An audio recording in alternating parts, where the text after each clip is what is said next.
Bonjour et bienvenue sur la chaîne de l'Apra Candacia-Namouka. Si vous n'êtes pas abonné à la chaîne, faites-le tout de suite, c'est gratuit, ça ne vous coûte rien. Activez la petite cloche pour recevoir les notifications liées aux parutions régulières des entrevues avec une Viche et potentiellement, pourquoi pas, d'autres vidéos éventuellement.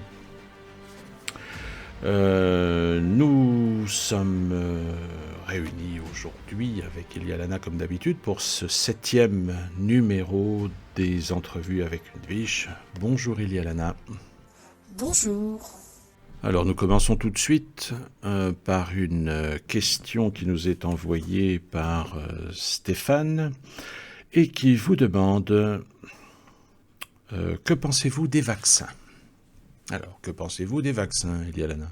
Eh bien, il n'y a pas grand-chose à en penser. Ils correspondent à une opération commerciale extrêmement lucrative. Et bon, voilà. Le vaccin, dans le principe, est une idée intéressante. Le seul problème, c'est que le vaccin ne fonctionne qu'avec la vaccine. D'où le nom. C'était, il me semble, une maladie que développaient les vaches, il me semble, et qui était inopérante pour l'homme, enfin qui n'était pas contaminatrice pour l'homme, mais qui permettait de stimuler la défense immunitaire du corps qui allait lutter contre une maladie typiquement humaine. Enfin, j'avoue ne pas avoir vraiment étudié la chose, mais j'ai cette information en tête, elle n'est pas bien précise, mais enfin, ça a commencé comme ça. Et évidemment, après, bon ben,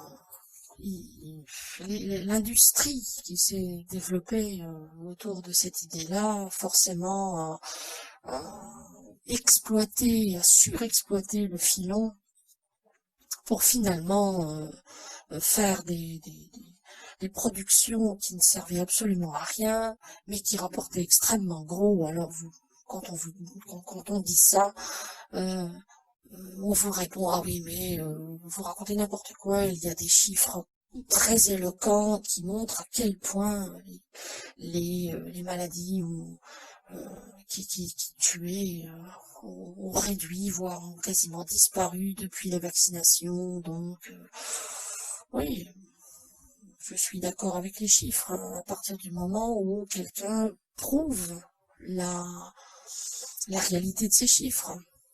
Ah, c'est bien de montrer les chiffres pour preuve, mais enfin, qui me prouve que les chiffres sont réels. Ils sont pris à partir de quoi? Des statistiques. Des statistiques menées par qui? Par des organismes sérieux, on est d'accord. Mais ces organismes sérieux sont payés par qui? Le client paye et le prestataire de service fait ce que le client lui demande, même si c'est pas forcément très officiel, hein, c'est pas grave. Enfin, vous voyez, donc on en revient toujours à la même question, c'est l'organisation de ce monde autour de qui paye qui pour en obtenir quoi, parce que ça favorise celui qui paye. Alors bon, non, les vaccins aujourd'hui sont un poison. Il a été mis en évidence, hein, les composés des vaccins, il y a des choses aberrantes là-dedans qui n'ont rien à y faire, qui n'aident personne. C'est simplement du poison qui est ajouté pour dégénérer le code génétique de l'humanité, pour l'abrutir, pour des vaccins expérimentaux extrêmement poussés. Ce n'est pas que chimique, ce n'est pas que biologique, c'est également vibratoire. On crée énormément de cas de trisomie 21, pas que, enfin, la plus courante, la trisomie 21. Je vais peut-être faire hurler des gens une fois encore, mais bon, c'est pourtant la réalité. Des vaccins ont causé, on ne me demandait pas exactement comment, mais la corrélation a été mise en évidence de façon parfaitement évidente. D'ailleurs, on le sait de la part de gens qui ont travaillé dans les laboratoires pharmaceutiques. Certains vaccins ont causé des cas d'homosexualité, bizarrement, alors que rien ne prédisposait la personne à l'être. avec facteur déclenchant à l'appui, un certain nombre d'années plus tard, en suivant l'inoculation. Enfin, il y a des choses, mais vous n'imaginez même pas, l'ampleur de ce que ça représente. Il y a des nanotechnologies qui sont injectées également. C'est tellement simple finalement. On peut placer dans l'être humain, sous prétexte de vaccination, de leur éviter de tomber malade, on peut leur inoculer n'importe quoi. Et je vous garantis, puisque c'est l'ennemi qui a la main mise dessus, ils sont pas forcément gentils avec vous. Alors, de quoi qu'il puisse s'agir, c'est obligatoirement malveillant, forcément. Ils ne pensent que comme ça, ces gens-là. Les gens qui font des études de pharmacologie, choses comme ça, de pharmacie, ne sont pas forcément, sont pas mauvais. C'est pas parce qu'on étudie la pharmacie qu'on est mauvais, évidemment. Mais après, on se retrouve investi dans une industrie, encore une fois.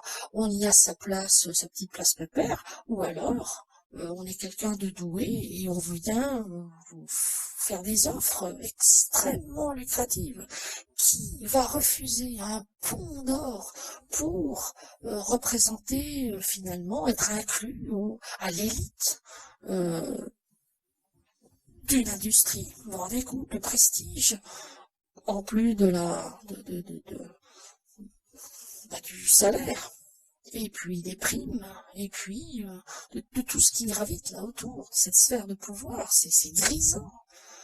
Vous savez, on a beau dire, on a beau critiquer les gens qui se laissent corrompre, mais il n'y a que les gens qu'on n'a pas essayé de corrompre qui facilement jettent l'opprobre sur les corrompus. Il faut voir, hein, on a quand même remarqué que les syndicalistes, souvent dans les grandes entreprises, sont les gens qui cherchent plus de justice ou de respect de la loi dans le milieu professionnel. Et quand un syndicaliste est trop gênant avec la direction, eh bien on le fait passer petit chef supérieur. Et là, le syndicalisme c'est terminé, hein, voilà. Donc à partir du moment où la nature humaine est quand même, n'ayons pas peur des mots, corruptible, assez facilement tout de même, surtout dans un monde aussi épouvantable où tirer son épingle du jeu, quelque part à certains égards, c'est vital, parce que c'est une question de survie à la limite. Sans même parler de gourmandise malveillante, hein. Et simplement le fait d'être un peu mieux loti, c'est stimulant quand même. Donc de fil en aiguille, tout le système économique et sociétal est fait est constitué en effet de filtre pour permettre aux gens de se révéler tels qu'ils sont, révéler leur aptitude à obéir, quoi qu'on leur demande de faire à partir du moment où ils sont déchargés de la responsabilité en rapport. L'aptitude aux gens à accepter de faire n'importe quoi en contrepartie d'argent, jouer sur les faiblesses des gens, jouer sur leur aspect négatif. Quelqu'un qui est particulièrement raciste ou qui est particulièrement n'importe quoi, va être exploité dans ce sens-là. Des rapports montent de partout systématiquement de manière à dire un tel est potentiellement intéressant pour ceci, une telle est particulièrement intéressante pour cela, etc. Et ceux qui ne sont intéressants pour rien parce qu'ils ne sont pas corruptibles sont laissés en bas de l'échelle et survivent comme ils peuvent. Alors, on ne jette pas la pierre, donc c'est ce que j'essaie de dire, hein.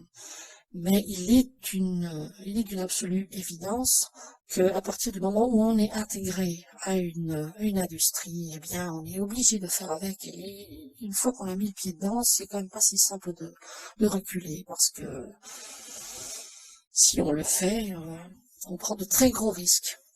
On prend de très gros risques. Si on le fait, on prend vraiment de très gros risques. Donc, ça peut être gênant, forcément.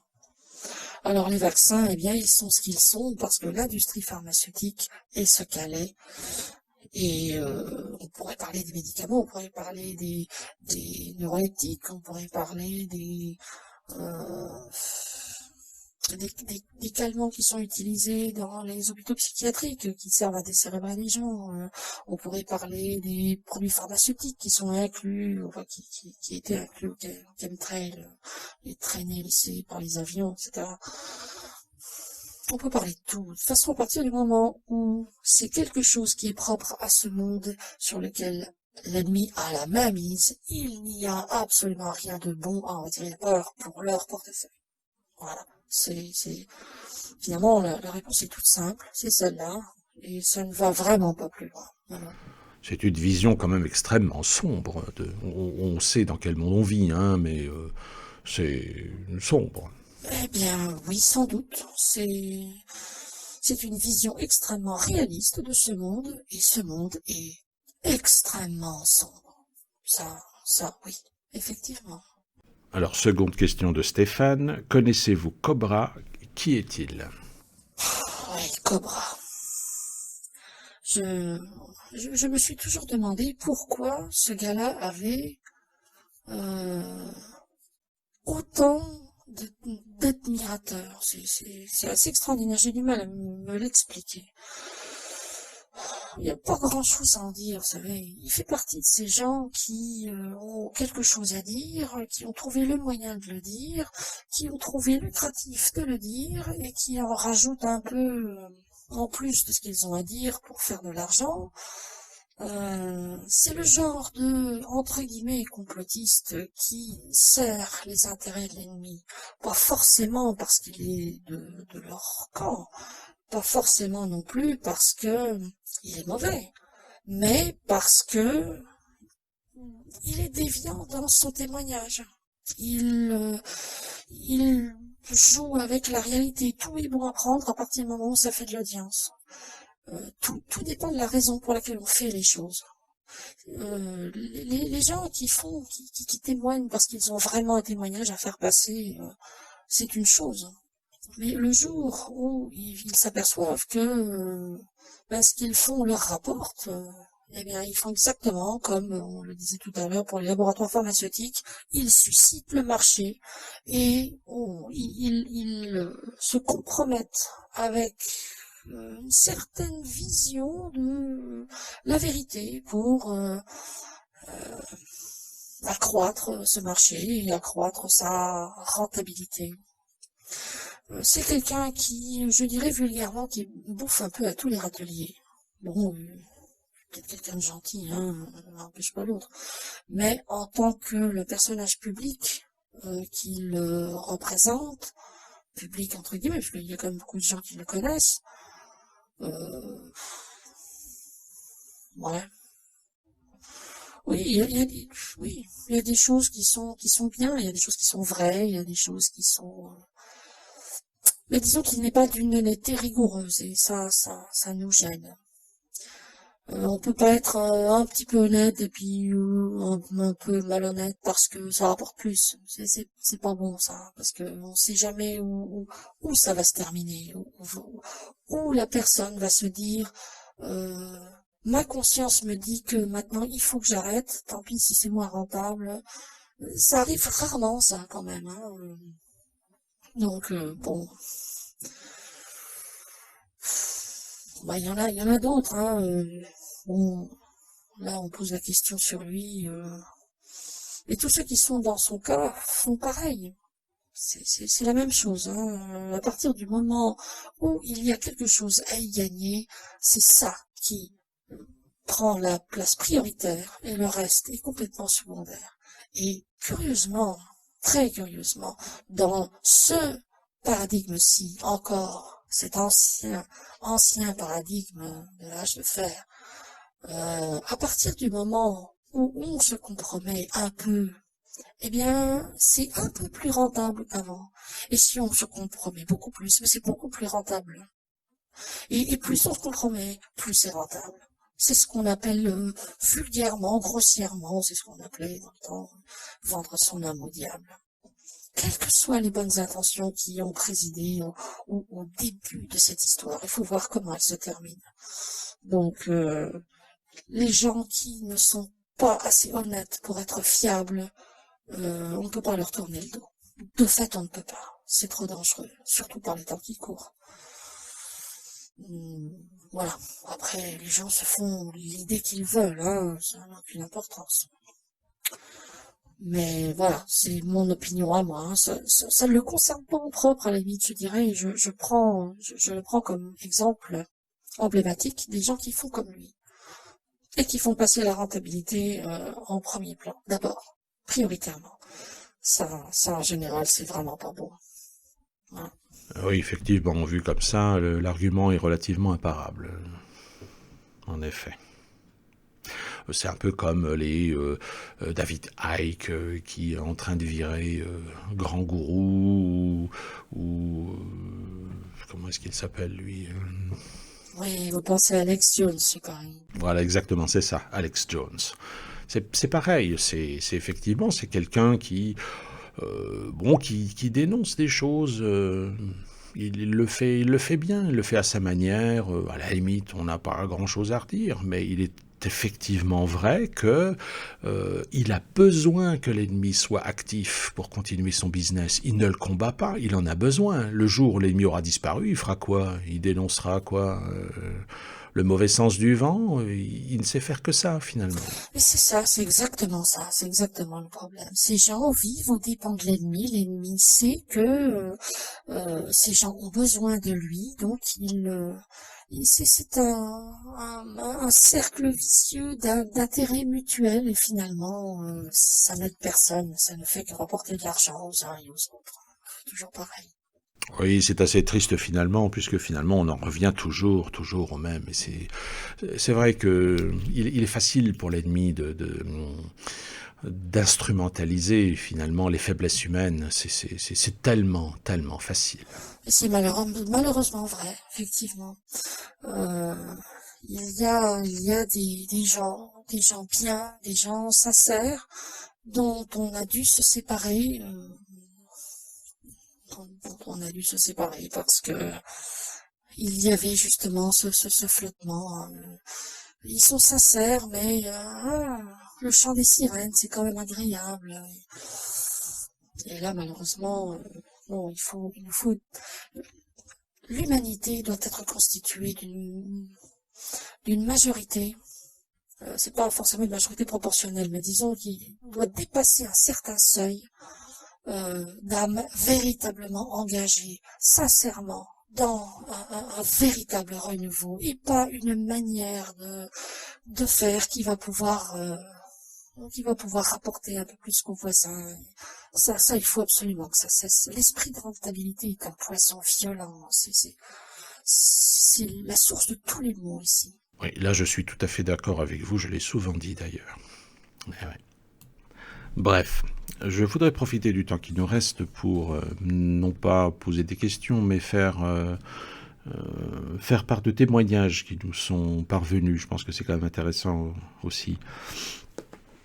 Notamment un message de Cédric qui dit « Bonjour, j'ai suivi votre vidéo avec beaucoup d'intérêt, mais le maquillage de la voix de l'amiral... » Oh, je suis amiral maintenant, je suis monté en grade très vite. Oui, bon, vous le deviendrez peut-être un jour, hein, après tout. Vous savez, chez nous, les grades, tout le monde s'en fiche, hein, ça n'a aucune importance. Oui, bon. Alors, je reprends donc la voix de l'amiral. L'amiral... Amiral Ilialana, oh, ça fait très bien quand même, hein. Ça sonne bien. Oui, c'est vrai, à l'oreille, c'est joli, effectivement. Alors, le maquillage de la voix de l'amiral rend l'écoute et la compréhension difficiles pour moi. J'ai donc téléchargé et lu les sous-titres. L'empreinte énergétique est moindre, mais tout de même présente. Ça fait plaisir. Ce petit mot donc, pour ne pas poser de questions, mais dire que je préfère attendre que vous soyez présente et active au vu et su de tout le monde pour participer et me projeter dans ce nouveau monde. Je le fais déjà dans une certaine mesure, mais je suis trop dans la colère vis-à-vis de la situation politique française actuelle pour être serein. Quand le basculement sera effectif, je serai à vos côtés pour participer activement au changement, tant mieux si c'est bientôt. Je tiens, mais comme tout le monde, j'en ai marre. Merci, à très bientôt. Oui, c'est assez touchant comme message, effectivement. Oui, il y a beaucoup de gens comme lui, effectivement. C'est vrai que Je comprends, c'est pas simple. Le maquillage de la voix, on essaie de faire un effort, hein, techniquement, mais c'est vrai qu'on peut difficilement s'en passer encore. Bon, ben, merci à vous, Cédric, pour ce gentil témoignage. Ça fait chaud au cœur. Voilà, un autre témoignage encore, anonyme. Oui, il est anonyme, lui. Je trouvais ça mignon. Je ressens trop fort l'importance que vous avez. En ce qui nous concerne, nous avons encore du travail à réaliser sur nous-mêmes. À bientôt, nos amis de lumière. C'est adorable, avouez. Oui, ça c'est le genre de message. C'est pas pour ce qu'il contient ou les mots qu'il contient, mais il sent la sincérité.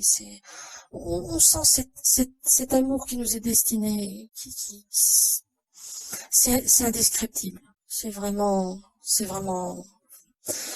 pour ce genre de disposition d'esprit que nous sommes capables de tout supporter pour y arriver.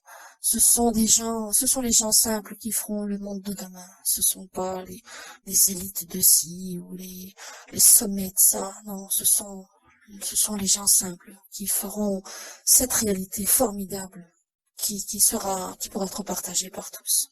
En tout cas, merci pour ces témoignages. Vous voyez, hein, ça valait la peine d'être lu quand même. Allez, on en fait encore une toute petite dernière, bon pas un témoignage cette fois, mais une question de Michel. Pourquoi cette vidéo? Alors là, je suppose qu'il s'agit, a priori, vu la date de parution du message, de la vidéo podcast, la première, enfin celle de presque 3 heures. Alors pourquoi cette vidéo? Je crois qu'on s'était déjà expliqué ce sujet. La vidéo, il y avait des choses qui devaient être précisées, des éléments obsolètes qu'il fallait rectifier, et puis il y a cette volonté de rapprochement qui était là, qui correspondait à la réponse à un besoin que l'on ressentait de la part des gens. Donc voilà, on s'est lancé pour cette raison-là. Deuxième question de sa part, pourquoi Ladvige, donc vous, n'est-elle pas à l'aise avec l'entretien? On pourrait croire le contraire, c'est une Dviche. Oui, c'est vrai qu'au départ, je n'étais pas très à l'aise, effectivement, moins que j'aurais pensé l'être. Pardon. Il faut savoir qu'on est comme tout le monde à partir du moment où on est confronté à une situation qu'on n'a jamais vécue. On n'est pas forcément à l'aise puisqu'on n'a pas de repères. On n'a rien en termes d'expérience sur lesquels on puisse s'appuyer. Donc forcément le malaise vient de là. Il faut qu'on prenne les repères d'abord. On s'adapte très vite tout de même. Je pense que là, question d'être à l'aise, je pense qu'il y a plus de problème. Mais au départ, effectivement, à partir du moment où on est confronté à une situation qu'on ne connaît pas, eh bien, il faut la gérer et on est un peu plus prudente, plus dans la recherche de ces repères sur lesquels s'appuyer. Ça, c'est commun à toutes les formes de conscience. Ce n'est pas que humain, entre guillemets. À partir du moment où on acquiert quelque chose, on est forcément moins à l'aise que quand on l'a acquis. Ça tombe sous le sens. C'est quelque chose de totalement naturel. Ce n'est pas parce que nous sommes des Dviches que tout nous est acquis comme ça, pouf, tombé du ciel, poulet tout cuit. Non, il faut apprendre des choses. Il y a des choses qu'on sait en théorie, il faut les appliquer, maîtriser la pratique. Il y a des choses qu'on découvre, donc il faut les assimiler. C'est un processus parfaitement naturel. Je pourrais vous l'expliquer en termes de physique quantique, transfert d'informations, adaptation, etc. Je serais un peu technique et compliqué, mais c'est propre à toute forme de créature. Si on prend l'absolu au sens le plus indéfinissable, le plus immense du terme, quelque part c'est pareil. Il y a les zones connues, les zones moins connues, les zones non encore connues, et tout ça s'étend petit à petit et représente un champ d'expérience qui cherche sa stabilité. et qui demande à être maîtrisé. Et tant que ce n'est pas fait, on est dans un relatif déséquilibre jusqu'à ce que l'équilibre se fasse, tout simplement. C'est un processus parfaitement naturel, qui est autant valable pour nous que pour n'importe qui. Allez, encore une petite dernière avant de nous quitter. Ça fait beaucoup de dernières questions, tout ça. Hein. Eh bien oui, le programme est pas préparé à ce point-là. On fait en fonction du temps de réponse. Hein. C'est pas la peine de trop écourter. Si on peut en faire davantage, eh bien pourquoi pas. Il n'y a pas de problème hein, vous concernant. Non, je n'ai aucun problème avec ça. Je suis là pour ça. Je réponds avec tout autant de plaisir. Donc non, pas de souci. Je vous écoute. D'ailleurs, à ce propos, en regardant ma fiche, je pense qu'il y en aura, il y en aura encore une dernière de plus, parce que bon, on doit pouvoir y répondre vraiment rapidement, et ça permet d'élaguer les questions. Donc c'est une question anonyme pour l'instant. Quelle est la date ultime, la dernière limite de votre divulgation au monde entier ? Ah ben ça c'est effectivement tout simple, il suffit d'aller sur notre site internet prakanda.org et de consulter le compte à rebours. Ça ne pourra pas aller au-delà de cette date-là de toute manière. Alors, on parle bien de ultra dernière limite. Je rappelle quand même que nous sommes en période de divulgation, mais qu'il n'y a pas une divulgation massive, instantanée et planétaire. Ça, c'est peut-être ce que les gens attendent. Et toujours ce phénomène de spectacle quelque part auquel on a habitué les gens. Alors, c'est en cours. C'est en cours. Il y a encore une énorme résistance de la part un peu tout le monde à dévoiler, même de notre part, hein, de dévoiler des choses qui ne sont pas dans le contexte, dans le cadre de ce qui est connu de l'humain. Parce que, regardez ce qui se passe. Les médias, les grands médias américains se retournent contre le Deep State à notre demande, hein, on l'avait annoncé quand même, donc ils suivent le mouvement. Plus ou moins bien. Mais que font les gens? Ils se disent pas, oh mince, alors ça, non, ils disent, oh mais les médias sont complotistes aussi, on sait plus à qui se fier. Enfin, imaginez, si maintenant on faisait dire par les médias, ah des filles sont apparues en uniforme et puis ils commencent à faire la loi et puis ce sera pris comment à votre avis, les gens n'y croiront pas, ils diront qu'est-ce que c'est que ça, ils se feront une idée personnelle qui a rien à voir avec ce qu'on est. C'est très très délicat. La divulgation, c'est vraiment extrêmement délicat. Il faut y aller de manière très précise pour être sûr de ne pas générer de mésinterprétations. Parce que pour récupérer les conséquences de quelque chose qui a été mal interprété, je vous garantis, c'est une toute autre histoire. Donc c'est en train de se faire. Et ce compte à rebours, en fait, contient tous les potentiels de changement. Rien ne pourra aller au-delà de l'arrivée à zéro de ce compte à rebours. Mais évidemment, tout se fera avant. Ça, je l'avais déjà dit aussi. Autre question de la même personne, combien de temps durera le basculement ? Là, c'est un peu pareil, le basculement est en train de se faire.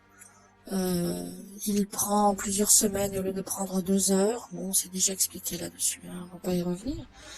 Mais il prendra le temps nécessaire à ce qu'il soit correctement vécu par un maximum de gens, de manière à ce que l'humanité ne casse pas au niveau mental, au niveau émotionnel, au niveau physique aussi, parce que quand on change trop rapidement une réalité, l'impact de cette réalité est énorme. Et les corps physiques, qui sont quand même des antennes, qui sont fondus dans cette réalité, et si cette réalité se tord trop rapidement, le corps risque de casser, des douleurs apparaissent. Ça paraît idiot de dire ça comme ça. On est rentré, on fait une révélation énorme, et puis ça bouleverse la planète, alors j'ai mal au dos. Ben si, en fait si, absolument. Donc on est vraiment obligé d'y aller doucement, et l'humanité est physiquement très très abîmée, Donc on doit quand même agir avec un peu d'égard pour les corps physiques qui sont les réceptacles de cette humanité en ce monde. L'ennemi ne demanderait pas mieux que tout le monde casse et qu'on n'en parle plus là. Mais ça c'est hors de question, bien sûr. Donc voilà, ça prendra le temps nécessaire, mais toujours pas au-delà de ce compte à rebours. Prenez-le comme axe de référence. Tout se fera avant. Alors cette fois, la dernière question, promis juré, c'est vraiment la dernière, la der des der. Oh là là, vous savez, la dernière fois qu'on a parlé de der des der, c'était pour qualifier la Première Guerre mondiale comme étant la toute dernière, jamais plus ça. Hein. Et vous voyez ce que ça a donné, la deuxième a suivi. Oui, il faut se méfier des der des der. Vous avez quand même un sens de la propos, ma chère Iliane. Enfin bon. Allez, la dernière, donc, c'est promis juré, craché. Bonjour, alors c'est Anne-Marie Gabriel qui vous pose cette question. Bonjour, votre vidéo était passionnante. Ma question, lors de votre grande intervention, si certains humains réagissent mal ou avec agressivité, car certains humains sont idiots, continuerez-vous quand même à nous aider? J'espère que nous ne vous perdrons pas à cause de cela. Merci. Bon, ça aussi, c'est adorable comme question. Alors, Anne-Marie, non. Vous ne nous perdrez pas. Rassurez-vous, il n'y a aucune chance que ça arrive. Nous avons une certaine marge de tolérance quand même par rapport à ce que potentiellement on serait susceptible de nous faire subir. On le subira pas forcément sans réagir. Ça dépendra des gens, ça dépendra du type d'agression. On s'attend forcément à un retour qui risque d'être violent de la part de certains. On sera malheureusement obligé d'y faire face. Mais il est hors de question de condamner l'humanité pour certains. Sinon, je vous garantis qu'on ne serait même pas venu du tout.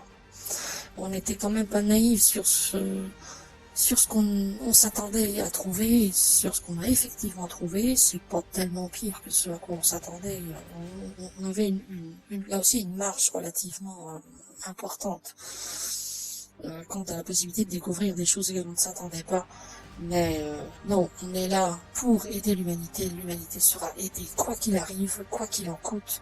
Et il est hors de question de s'appuyer sur les cas de certains pour faire un prix gros pour tout le monde. Ça, rassurez-vous, ça n'arrivera pas. Voilà. Merci d'avoir posé cette question. On sent quand même l'espoir qui renaît chez les gens. Ça c'est vraiment formidable. J'en suis personnellement vraiment satisfait. Oui, nous aussi, c'est vraiment très encourageant, effectivement. Allez, chose promise, chose due. Encore une question? Quoi? Non, vous avez dit que c'était la dernière. C'est la dernière, il faut se dire ce que vous dites. Oui, je plaisante. Il est effectivement temps de nous quitter. Je vous remercie pour vos réponses comme d'habitude, pour votre bonne humeur, votre disponibilité, etc. Merci beaucoup à vous, c'était un plaisir comme d'habitude. À tout bientôt alors. Absolument, à bientôt pour un nouveau rendez-vous avec une Dvish. Merci Iliana, merci à tous pour votre écoute, pour votre bienveillance. Portez-vous bien et à tout bientôt. Au revoir à tous, au revoir Iliana. Au revoir, merci beaucoup.